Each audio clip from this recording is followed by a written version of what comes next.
બોલાવા ગઈ. એની ઘરે બોલાવા ગઈ ત્યારે પાછળ આવ્યા મારી પાછળ એવા શ્રીયાન ભરતી વળી પાછા વળીની આગળ મેં ઊભા રહી ગયા.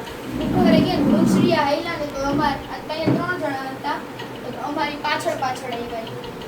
અને પછી ગરબીથી આગળ લઈને વળી પાછા ત્યાંથી આગળ જઈને વળી પાછા ન્યા આવ્યા. અને બીજે દિવસે હું ને શ્રીયા પહેલાથી વયા ગયા હતા. તો અહીંયા આ બે જણા ત્યાં પેલા આગળ ગયા, વળી પાછા આવીને ટ્રક છે ને ત્યાં ઊભા રહી ગયા.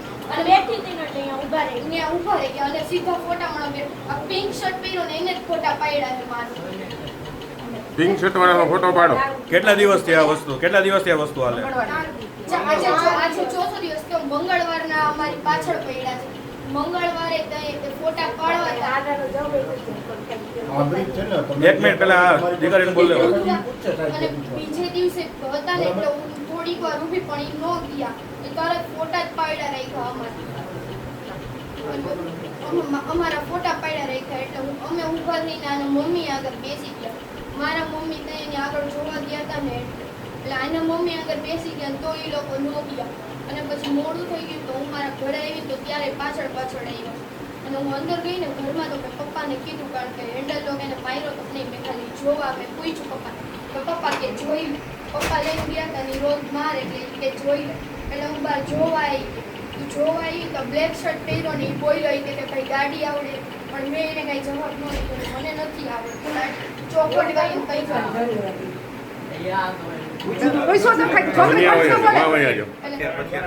છોકરી ખોટું ન બોલે. છોકરી હાચી ક્યાં બોલો?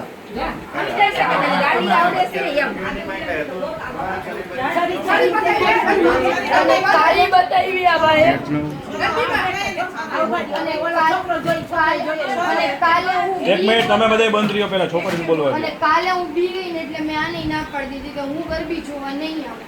અને હું મારા ફળિયામાં થોડી વાર હજી બેસવા નીકળી હતી અને થોડીક વાર ફોન જોવા બેઠી ફળિયામાં.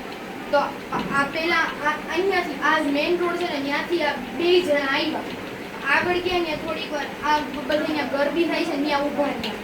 અને ત્યાંથી અને આને પૂછ્યું, આ પિંક શર્ટ પહેર્યો ટ્રક ત્યાં પડ્યો છે એની માથે ચડીને ચાકુ કાઢ્યું, સિગરેટ પીવે છે, દારૂ પીવે છે.